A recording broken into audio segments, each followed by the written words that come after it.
안녕하십니까. 이지수능 교육의 윤민이라고 합니다. 오늘 발표는 서울대학교 2023년도 대입 예고 사항의 보도자료를 이용해서 몇 가지 좀 드릴 게 있어서 말씀을 드리도록 하겠습니다. 간단하게 제 소개부터 시작을 할까요? 저는 이지수능 교육 학력개발연구소장의 윤민이라고 합니다. 이거부터 좀 시작을 해볼까 합니다. 요게 이제 급하게 어저께 이제 집어넣은 건데, 엊그저께 유퀴즈라는 이제 유재석이 하는 그 방송 프로그램에 의대 육관왕 신재문 학생이 이제 방송에 나오고 기사가 떴던 걸 좀 캡처를 해봤습니다. 요즘 이거에 대해서 말이 좀 많은데 그거는 절대 중요하지 않습니다. 저희는 순수하게 생활기록부, 생기부라 하죠. 그 다음에 그 학생부 종합 그 선별에 대해서 그것만 좀 설명을 드릴까 하게, 이게 뭐 옳다 그르다 이 학생이 어떻다 그건 중요하지 않습니다. 보겠습니다. 이 학생이 인터뷰를 할 때 6의대를 썼다. 그러니까 의과대학 6군데를 썼다가 첫 번째 의미가 있어요. 보통 이제 제가 수능이나 이 생기부를 할 때 한 14년 차 되는데, 아무리 내가 자신이 있어도 의대만 6군데를 쓰는 건 그렇게 많지는 않습니다. 그렇지 않습니까? 보통 대부분 안전빵 그래가지고 하나를 좀 낮추죠. 이 정도로 자신 있으면 대부분 서울대를 의대를 쓰는 게 아니고 일반 생명과학과나 뭐 그쪽으로 살짝 틀거든요. 하나 정도는. 근데 이 학생은 놀랍게 6의대를 썼어요. 보통 6개 지원할 수 있거든요. 되게 좀 특이하죠. 그 다음에 합격을 했다라고 합니다. 뭐 서울대, 연대, 고대, 성대, 한양대, 경희대. 그냥 다 최상권이에요. 최상. 안타까운 게 저희 학교인 카톨릭대학교 의과대학이 없는 건 좀 아쉽지만, 여튼 최상위권 의대를 다 합격했다고 인터뷰가 나왔어요. 물론 지금 보면 서울대 합격해서 경희대 2차는 면접을 안 갔다라고는 하지만 컷으로 합격했을 것 같습니다. 예, 그러네요. 자, 6의대를 썼다. 상위권 6개를 다 합격했다. 자, 그 다음에 제가 이제 좀 봤던 게, 물론 이 학생이 과학고예요. 과학고다 보니까 이 내용을 일반적인 다른 선생님들이나 아니면 학부모한테 이렇게 말씀을 잠깐 드려보면, 얘는 과학고잖아요 선생님, 과학고니까 의대를 당연히 합격했겠죠 선생님 라고 하지만, 아무리 과학고라 할지라도 6개 의대를 다 묻지 않습니다. 아니, 의대 자체를 가기도 쉽지는 않아요. 과학고라 할지라도. 그리고 여기 보면 전교 3등이라고 나왔어요. 와, 과학고 전교 3등이면 공부 정말 잘하죠. 잘합니다. 근데 그러면 전교 1, 2등은 6개를 다 붙었나요? 이렇게도 한번 생각해 볼 필요가 있어요. 논리적으로 생각하자고요. 이 아이가 과학고다, 전교 3등이다, 6의대를 다 합격했다가 아니고 6의대를 합격했다. 근데 전교 3등인데 과학고 다니더라. 자, 역으로 전교 1, 2등은 왜 안 나와요 그러면? 전교 3, 4등도 나와야 될 거 아니에요. 그렇지 않다는 거죠. 마지막으로 핵심이 뭐냐? 생활기록부. 그 다음에 다양한 활동을 보여주고 입시. 이 인터뷰를 보면 여기는 안 나왔지만 생기부가 20장이 넘었다. 거기 꽉 채웠어요. 꽉 채웠어요. 여기서 과학고의 특징을 좀 알아보도록 하겠습니다. 이 자사고나 외고나 과학고나 일반고에서 과학고의 가장 큰 장점은 뭐다? 걔네들은 커리큘럼이 다 다릅니다. 이거 전에 찍었던 이 동영상에도 잠깐 말씀드렸지만, 얘네들은 커리큘럼 중에 정말 많은 활동이 있어요. 대학에서 배우는 웬만한 과학 활동을 다 해요. 그러니까 일반 생물학 실험, 일반 화학 실험, 일반 생물학, 일반 화학, 일반 물리학, 과학 4과목을 거의 대부분 대학 수준으로 배운다는 거죠. 그렇다면 첫 번째, 지식이 뭐다? 많겠다. 정말 깊은 지식을 갖고 있겠구나. 정말 많은 공부를 하겠구나. 수능 위주가 아닌데도 불구하고. 그럼 수능 위주의 공부가 아니면 대체 이걸 왜 하냐? 생활기록부죠.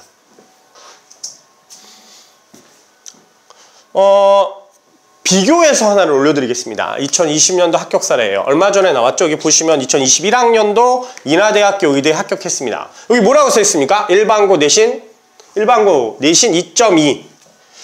이 학생이요, 공부를 처음엔 좀 잘했어요. 아직 못하진 않았습니다. 근데 의대를 꼭 갖고 싶어 했어요. 얘도 6의대를 썼어요. 똑같습니다. 6개 의대를 썼어요. 공부를 자기는 자신이 있으니까. 근데 내신이 이게 딸린다, 내신이 좀 모자른다 이런 느낌이죠. 2.2 갖고 의대를 간다? 불가능합니다. 되게 특이한 사례이긴 합니다. 근데 왜 앞에 있는 사례와 뒤에 있는 사례를 같이 보여드리냐? 앞에 있는 사례는 자꾸 과학고니까 라고 얘기를 하시니까요. 근데 얘도 거의 6위대를 똑같이 썼어요. 뭐 경희대, 성대 막 다 썼는데 다 떨어졌습니다. 왜요? 얘는 너무 다르죠? 다 떨어졌어요. 여기 보시면요, 성적표가 쫙 나와 있는데, 이렇게 보시면 지금 국어가 1등급이 나왔어요. 잘하죠? 수학 2등급 나왔고 영어 1등급 나왔거든요. 화학하고 생명과학이 3.3. 모든 학교를 다 떨어집니다. 과탐이 3.3? 말도 안 되죠, 그렇죠? 근데 어떻게 합격했어요? 너무너무 운이 좋게 이거 좀 보기도 했어요. 인하대학교는 최저가 없습니다. 보통 의대 정도 일반 상위권 대학은 최저, 수능 최저 학력 기준이 있거든요. 없습니다. 그래서 여기에 경쟁률이 27.3대 1입니다. 근데 그걸 뚫고요, 결국에는 합격을 한다는 거죠. 너무 놀랬죠. 이 학생은요, 제가 고등학교 2학년 때부터 3학년 생활기록부, 그 다음에 수능, 컨설팅, 그 다음에 면접까지 다 봐준 학생입니다. 거의 2년 동안 저랑 인연을 갖고 있네요. 얘는 재수를 각오했어요. 의대 아니면 안 간다. 재수해서 재수로 정시를 가겠다. 이렇게 했거든요. 목표를 확정을 짓고 절대 변하지 않았습니다. 모든 생기부를 올인했어요. 의대로. 그래서 제가 정말 과학고 수준으로 더 높게 생기부를 만들어줬던 것 같습니다. 얘도 20장이 넘습니다. 합격 사례 잠깐 볼까요? 요즘에 이제 합격해갖고 막 이제 날라오는데 좀 비슷한 사례입니다. 얘는 일반고인데 내신이 좋아요. 1점대 5인데 건국대학교 수의과에 합격했네요. 얘도요, 생기부가 2년 동안 변화 없습니다. 항상 다 수의예요. 다 수의. 수의에만, 그러니까 수의과 말고는 생각도 안 했던 학생이에요. 이게 되게 중요한 얘기거든요. 수의대, 의대 말고는 생각하지 않았다. 이게 핵심이죠. 이 학생은 1.84 고려대학교 생명공학부. 이 학생은 2.70인데 성균관대학교. 그쵸? 자연과학 계열. 이렇게 지금 합격 사례를 잠깐 보여드렸습니다.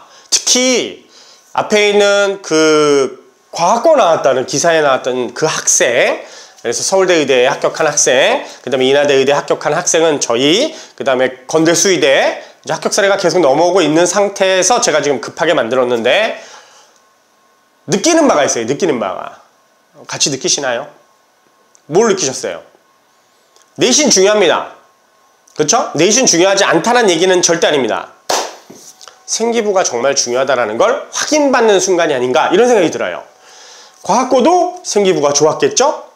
그 다음에 인하대 의대도 그렇게 안 좋았는데 합격했다는 건 뭐예요? 생기부가 정말 좋았다는 얘기죠? 건대 수의대도요, 생기부가 좋았어야 됐겠죠. 생활기록부의 강점은 어머니들께서 꼭 좀 알아두시라고 이 설명 이전에 잠깐 집어넣어 봤습니다. 되게 좋은 팁이네요. 자, 2023년도 서울대학교 신입생 입학전형 예고 사항입니다. 그러니까 현 고1이네요. 자, 여기서 이제 크게 세 가지로 이제 얘기를 하고 있어요. 정시 모집 교육과정 이수 충실도를 반영하는 교과평가. 교과평가, 이게 뭘까요? 내신입니다, 내신. 내신만 들어갈까요? 아니요, 생기부요. 생활기록부가 들어간다는 얘기예요.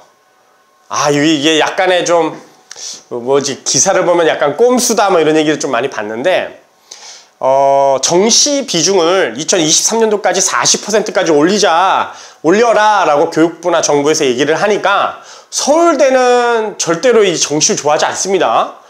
앞에 제 동영상을 한번 보세요. 보면 정시로 뽑아준 아이들과 수시로 뽑은 아이들의 학력이 1, 2, 3, 4학년이 지날 때 차이가 난다는 걸 알기 때문에 서울대는 별로 그렇게 좋아하지는 않는데 싹 달가워하지 않았죠.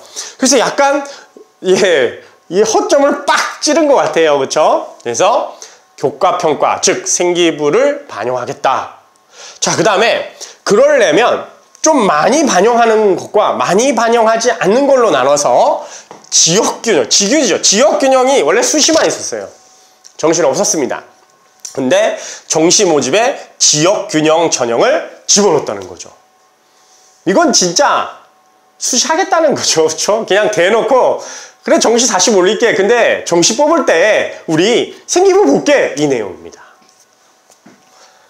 다음에 최저 학력 기준 완화. 이것도 관심이 되게 많으신데요. 2023년도에 최저 학력 기준 완화를 시킨답니다. 그럼 이게 계속 유지되지 않을까요?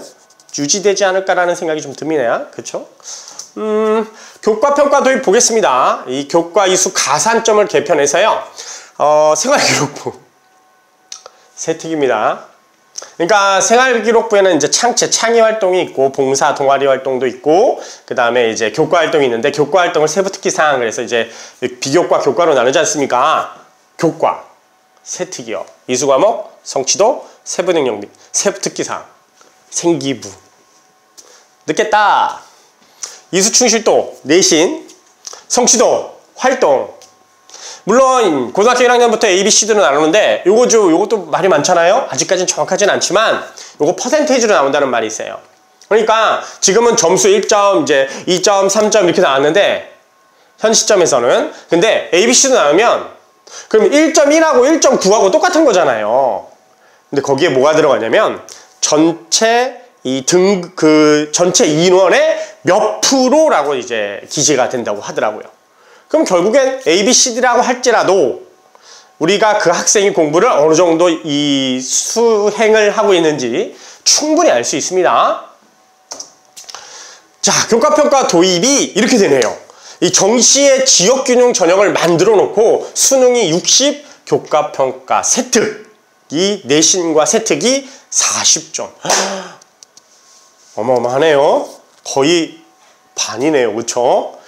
결국에는 수시 정시가 중요한 게 아니고 생기부 세특이 중요해졌다. 이런 확연한 내용이 나옵니다. 그 다음에 그럼 이것만 하면 딱 끝인데 그게 아니고 지균을 정시에 만들어 놓고 일반 전형에도 20점을 넣습니다. 고등학교 1학년이신 분들은 잘 보셔야 됩니다. 이제 정시도 생기부가 중요해졌다. 생기부가 안 좋으면 안 붙겠다. 거의 뭐 당락을 좌우합니다. 이 정도면. 정시도요. 모든 과가요. 서울대는 다요. 첫 번째, 학교 생활을 꾸준히 성실하게 교과를 이행하는 국가에서 시행하는 학교에 제대로 다니지 않는 학생은 안 뽑겠다. 두 번째, 그런 성실성과 세특, 교과 이수의 능력이 있어야 뽑겠다. 세 번째, 서울대가 이렇게 바뀌면 다른 학교는 가만히 있을까요? 그렇지 않을 수 있겠죠. 서울대의 모든 교육이 결정이 되면 밑에 학교들도 싹 다 변화를 합니다. 현 시점은 서울대만 발표했지만 시간을 두고 순차적으로 발표할 사항들입니다. 되게 중요하네요. 마지막으로 최저 학력 기준 완화, 이거 꼭 기억하셔야 돼요. 지금 질문이 되게 많으세요. 지금 코로나에 의해서 이 최저가 좀 높은 상태였거든요. 보시면 이렇게 4개요. 국, 영, 수, 탐, 탐구, 사탐이나 과탐에서 3개가 2등급 이내 안쪽으로 들어와야 된다. 이렇게 되는데 정말 많이 완화돼요. 국, 영, 수, 탐 3개 영역 합이 7이에요. 그러면 3개 정도만 3, 2, 2, 그러면 4, 3, 2, 3, 2, 3 정말 많이 감소했죠. 그렇죠? 그래서 최저도 완화되는 양상으로 갑니다. 이 발표는 이렇게 했어요. 학력 인구 감소하고 앞에는 코로나라는 얘기도 좀 나왔었고요. 선택형 수능 체제에 따른 등급 불안정. 수능 체제가 선택에 의해서 불균등화되죠. 그러니까 누구는 그 연도에 뭐 과탐으로 지학을 선택했더니 유리하고 물리를 선택했더니 불리하고 이런 과탐 선택에 대한 이 등급 편향 구조가 형성되니까 최저는 낮추는 게 맞다라고 결론을 내린 것 같습니다. 예. 제가 일단 준비하는 건 여기까지입니다. 자, 다시 한번 정리하겠습니다. 첫 번째, 방송 매체도 나왔고 그런 신뢰들이 되게 많이 나오는데 우리가 인정하지만 않은 것 같을 때 인정을 이제 할 때가 됐다. 생기부 중요합니다. 의예과든 의예과가 들어갈 때 그렇게 중요하다면 밑에 있는 과들도 다 마찬가지죠. 그렇겠죠? 자, 두 번째, 그걸 반증하는 효과가 나 생기부가 되게 중요시 했는데 근데 니네들이 알아주지 않으니까 정시가 중요하다고 우리는 그거 아니거든 라고 서울대가 발표를 한 거예요. 우리는 정시도 생활기록부를 보겠다. 생기부는 정말 중요하다 라고 학교에서도 입증합니다. 자, 합격에서 의대에서도 합격에서도 인지를 하고 있고 그게 반영되고 있다는 걸 볼 수 있죠. 서울대에서도 계속 얘기를 하고 있죠. 그런데도 생기부는 우리가 생기부를 우리가 신경을 써야 되네요, 선생님. 최근에 이제 제가 생기부를 하다 보면 생기부를 어떻게 써야 되는지조차도 모르고 있어요. 너무 안타깝습니다. 이 생기부에 대한 기본적 내용은 앞에 동영상에 제가 촬영한 게 있거든요. 꼭 보시고 요 정보 꼭 가져가셔서 절대로 이제 불리한 상황이 되지 않도록 고등학교 1학년 때부터 잘 준비하시기 바랍니다. 저는 여기까지만 하겠습니다. 감사합니다.